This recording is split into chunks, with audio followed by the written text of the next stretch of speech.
وَلِرَبِّكَ فَاصْبِرْ، ہائے ہائے، یہ ہے بات، اپنے رب کے لیے صبر پھر اختیار کیجیے۔ یعنی آپ کو بتایا جا رہا ہے کہ اب یہ معاملہ کوئی اتنا آسان نہیں ہونے والا۔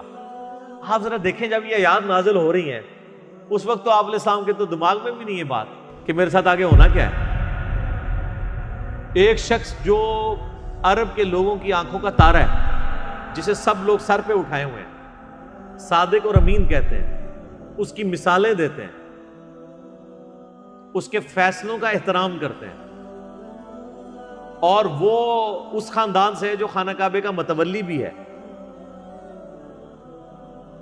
انہوں نے زیادہ سے زیادہ کیا سوچا ہوگا میرے ساتھ کیا کر لیں گے؟ زیادہ سے زیادہ مسجد میں آنے میں پابندی لگا دیں گے نا، شہر بدر کر دینا، قتل کے فتوے جاری کر دینا، یہ تو نبی علیہ السلام نے سوچا بھی نہیں تھا۔ اب یہ جب یہ آیات نازل ہو رہی ہے کہ آپ نے صبر کا دامن نہیں چھوڑنا، اللہ کو تو پتہ ہے میں نے کرنا کیا ہے اپنے نبی کے ساتھ، ظاہر ہے وہ تو اللہ تعالیٰ فرماتا ہے کہ ہم نے قرآن پاک میں مضمون کئی جگہ ہے کہ ہم نے تمام نبیوں کے مخالفین جن و انس میں سے اٹھائے ہیں۔ اللہ تعالیٰ کہتے ہیں ہم نے اٹھائے ہیں، مراد یہ کہ جب اٹھتے ہیں تو ہم انہیں اٹھنا دیتے ہیں تاکہ یہ کشاکش ہوگی تو پھر حق اور باطل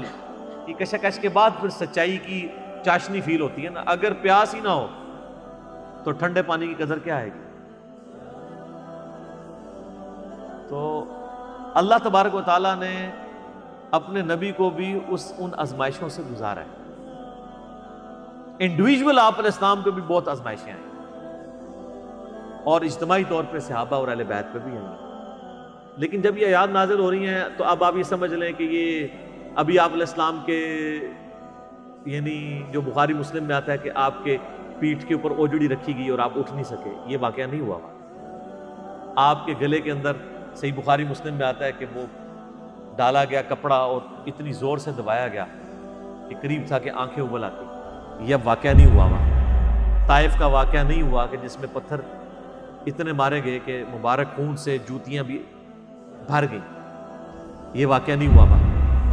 پھر قتل کے فتوے کے رات کے وقت سیدنا ابوبکر کو ساتھ لے کے اور مولا علی کو اپنے بستر پہ لٹا کے آپ علیہ السلام ہجرت کے لیے نکل گئے، یہ واقعہ بھی نہیں ابھی ہوا۔ اور سر پر مدینے میں تو لائف ہی پوری ڈائنامک، جاتے ہی یہودی متھے مارے لگ گئے، جا کے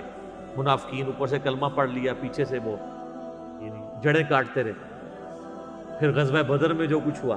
احد میں تو نبی علیہ السلام کے دانت بھی شہید ہو گئے اور آپ کی شہادت کی خبر مشہور ہو گئی، اس قدر آپ کا خون بہہ گیا۔ خندق کے وہ موقع کے اوپر آپ علیہ السلام کو سخت سردیوں کی راتوں میں کس طریقے سے ایون صحابہ کہتے ہیں ٹوائلٹ جانا ہمارے لیے مشکل ہو جاتا تھا، سامنے سے تیر آگے لگ جاتا تھا۔ اس کے بعد پھر صلح حدیبیہ والی جو مشقت کاٹنی پڑی، اتنا پیدل سفر کر کے، پھر ایک پیس ٹریٹی کر کے واپس جانا پڑ گیا، عمرہ بھی نہیں کیا۔ پھر غزوہ خیبر والی جو ایک معاملہ آیا وہ کئی ہفتوں تک، اس کے بعد پھر فتح مکہ کے لیے 10,000 کے صحابہ کو کے لشکر کو لے کے نکلے رمضان کے مہینے کے اندر، ہم لوگ ادھر ایسی میں بیٹھے ہوئے،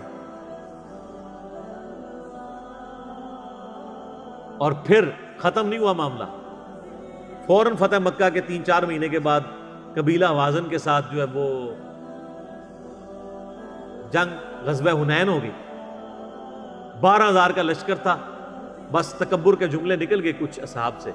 کہ ہم 313 تھے تو غالب آئے تھے، آج تو ہم ہے ہی بہت ہیں۔ تو قرآن کے الفاظ ہیں، اللہ تعالیٰ نے یقین کریں کہ اتنے سخت الفاظ کے اندر جسے کہتے ہیں نا میڑا مارتے ہوئے، تانا دیتے ہوئے بات کی ہے۔ اللہ نے فرمایا تم نے یہ بات کی، تمہیں تو کہنا چاہیے تھا اللہ کی مدد سے فتح ہوئی تھی، تو دیکھ لو جب تم نے یہ جملہ بولا تو دیکھو تمہیں راستہ بھی نہیں پھر ملا بھاگنے کا۔ 80 بندے بخاری مسلم میں آتا ہے نبی علیہ السلام کے ساتھ رہ گئے،